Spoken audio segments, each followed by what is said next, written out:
I grew up in a tiny town in Vermont. Tiny in terms of population, not size. There were huge sprawling farms and wooded areas, but almost no people. More cows than people, which is standard for a lot of small towns in Vermont. So clearly, not the most fun in the world for a kid who was sick of freezing winters and awful, balmy summers surrounded by boring Vermonters that didn't have many kids my age. My only close friend was Tina, who was a year older than me. We spent almost all our time with each other, constantly dreaming about life outside of Vermont. The people in our town were strange folk, different than in other places. One thing I didn't realize about small towns until I moved to the city is how incredibly superstitious people in towns like mine could be. They believed in the strange, the paranormal. They believed in Luvia. Luvia was an older French-Canadian woman who had moved to Vermont when she met her husband, and everyone in town thought she was a clairvoyant, psychic. Even my own parents did. One day, my mother lost her wedding ring. She had looked around everywhere for it. They called Luvia, and she immediately told them it was under old, rotting wood. They looked in the backyard where my father had been tearing apart a decaying piano he'd found. My mother had helped him one day, and the ring was there. Under old, rotting wood.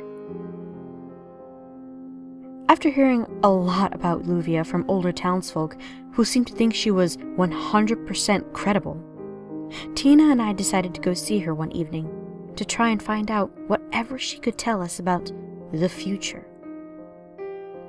I was skeptical, but it seemed like a fun thing to do as a joke. So we dropped by her house in the early evening, and she opened the door as we walked up the pathway to her house, before we even had a chance to knock. Tina elbowed me hard in the ribs and whispered that Luvia was clearly a psychic. She sensed us coming to the door. I whispered back that it probably had more to do with her house being full of windows, and the fact that she probably saw us coming from a long way away. Either way, I started to feel strange the minute we got close to her. She was very, very old. Very tiny and kind of sunken. Sunken eye sockets and sharp cheekbones and a sort of concave chest cavity. It was more than a little unnerving. But she smiled and was sweet to us, and I started to warm up to her. Nothing about her or her house screamed creepy psychic to me. Just a well-dressed older woman in a cabin-style house. It looked like you'd imagine any typical grandmother's home. Doilies, knitting, family magazines, etc. We told her that we were interested in a clairvoyant reading, and handed her about $20 that we had scrounged together between the two of us. She led us to her kitchen table and asked which one of us wanted to go first. "What can you tell me about my love life?" Tina asked. Luvia had no crystal ball, tarot cards, or tea leaves. She just closed her eyes and sat silently for about 2 minutes. Then she took a deep breath and said, "Michael Carton." Tina stared at her for a few seconds until Luvia repeated, "Michael Carton. The man you're going to marry. Michael Carton." Tina thanked her and repeated the name to herself a few times. Michael Carton, Michael Carton, Michael Carton. Luvia then turned to me. "Whatever you can tell me, I'd like to hear," I said. "It doesn't have to be about my love life or anything." Luvia closed her eyes for a few seconds. But information about me seemed to reach her much quicker than her vision of Tina's husband. She looked straight into my eyes, grabbed my hands, and said, "The thing that will kill you is shedding its skin. The thing that will kill you is sharpening its teeth. The thing that will kill you is washing the blood off of its claws. The thing that will kill you is gathering skins. The thing that will kill you, you won't see it coming." The three of us sat there in silence for quite a while. I felt sick, shaken up. Luvia looked as if she wished she didn't have to tell me that. Is there anything I can do to stop it?" I asked. Luvia slid our money back across the table to us. "No charge for the reading," she said. Tina and I slunk out of Luvia's house quietly. We didn't say a word on the way back to our houses. Tina just found out the name of the love of her life, while I got to listen to a horrifying, cryptic message about my death. I was 12 years old. I was fucking terrified. When Tina left me at my doorstep, she tried to make light of the readings. How does she know who I'm going to marry? She asked. And it's not like some monster's going to get you. Some skin-shedding, bloody, sharp.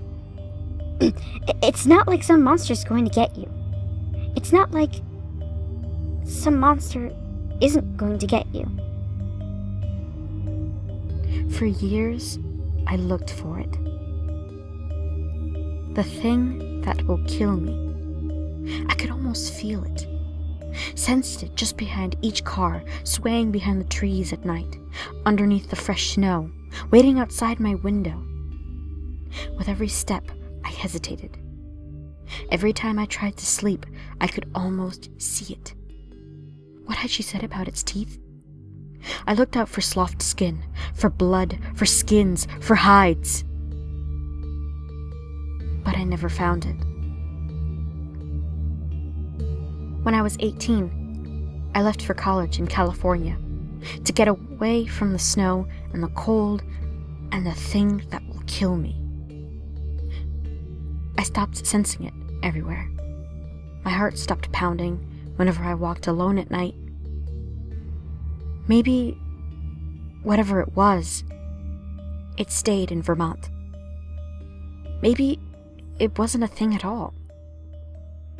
People in California laughed when I told them the story, and it stopped seeming real. Just the ramblings of a tiny, ancient French-Canadian woman. It wasn't real. When I was 27, a wedding invitation came in the mail. Tina was getting married. This was the first I had heard of it. I was still in California and barely kept in contact with anyone from back east. It seemed like a past life. You are cordially invited to the wedding of Michael Carton and Tina. Wait. No, she had... Clearly she had the name in her mind. Michael Carton. And she sought him out. It had nothing to do with Luvia. Her predictions weren't real. They couldn't be. Clairvoyants don't exist. It's ridiculous to think that kind of thing happens in the real world. I went to the wedding. Tina, Michael, and I laughed about the whole thing. The psychic knew. She predicted it. Of course she didn't. Tina and Michael decided it was nothing more than a funny story to tell their future children. Just tell us if you run into some beast with razor-sharp teeth that's gathering skins, okay? Then we'll think it's more than just a funny coincidence. I left the wedding as sure as I ever was that the thing that will kill me wasn't real. Didn't exist. I'd look behind the trees, behind the cars. Nothing was waiting for me. Nothing was ready to skin me. I didn't know why I'd been scared so long. The best thing about Tina's wedding was that we got back in touch for the first time in a very long time. We were very different people than we had been as children, but we still shared more of a bond than we realized. She was happy living in Vermont with Michael. She told me everything that was going on in our town. The population slowly increasing, the new schools they were building, the babies that were born. Luvia dying.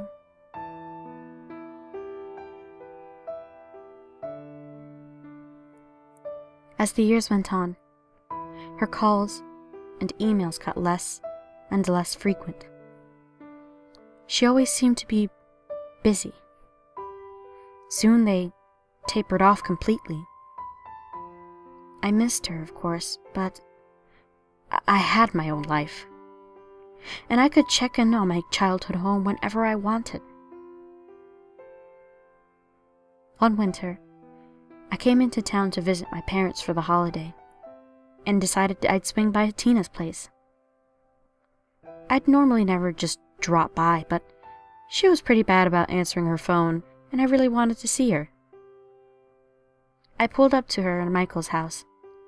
2 cars were in the driveway, so I figured they were both home. I walked up and rang the doorbell. Michael opened it, dressed in several layers and a large coat, as if he had just come in from the snow. He invited me inside. He looked very surprised to see me and asked if I had talked to Tina recently. I haven't, actually. Not in several months. Sorry for the invasion. I don't usually just drop by like this. But I was wondering if I could see her. I figured you'd know. That you'd heard. She left me. A few months ago. Just up and left. Hasn't spoken to me since. Oh, God, I said. I'm so sorry. I had no idea. He took off his coat and hung it on a coat rack by the door. Can I take your coat? He asked. I told him it was all right, that I wouldn't be staying long. I was just so shocked she'd do something like that. He was a really good guy. I'm sorry. I was about to get ready for bed. I've got an early workday tomorrow. Do you mind? He kicked off his shoes, pulled his sweater off, and headed towards his bathroom. I settled in, looked around their home. Of course I don't mind. Do you know where she went? I don't. He yelled from the bathroom, mouth full of toothpaste. She didn't call until after she was gone. That's awful. I'm sorry. He started flossing, and when he saw me looking toward him, closed the door for privacy.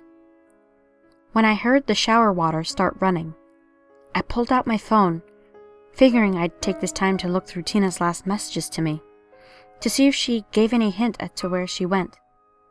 Any clue. My phone fell out of my hand as I grabbed it out of my bag, and I saw it drop beneath the couch. As I felt around under the couch for my phone, my hand hit something else. A massive clump. of long hair. I pulled it out from beneath the couch. It seemed so strange. Such a large mass of hair. Brown hair. Tina's shade. Hair with a piece of scalp still attached. The thing that will kill you is gathering skins. I turned toward the bathroom door. Michael was still showering.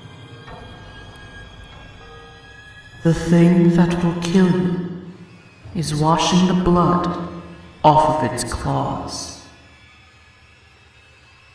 Flossing. Brushing. The thing that will kill you is sharpening its teeth. Sloughing off his outer clothes. His shoes. The thing that will kill you is shedding its skin. Oh God. The thing that will kill me. I heard the water in the shower stop. Movements from inside the bathroom. I ran out of the door, slammed it, and sprinted to my car, shaking. Watching the door, my hands fumbled with the keys. Shaking. Shaking. The door to the house opened. My car started. I drove. I didn't look back. I drove all through the night. Through most of the next day. Only stopping when I absolutely had to. I had no idea if he was following me. I had no idea what I had just seen. My heart didn't start beating normally again until I was 2 states away. I went home. This was months ago. I called the police. They investigated. Nothing turned up. They are sure she just left him. Moved away. Maybe she did. Maybe she's far away, safe. Maybe nothing's coming for me. Maybe Michael's just a poor guy whose wife left him. Maybe it's nothing behind the trees, in the snowdrifts, underneath the cars, outside my door at night, and the windows. Maybe it's nothing. Probably it's nothing. Luvia's been wrong before. Hasn't she? The thing that will kill you, you won't see it coming.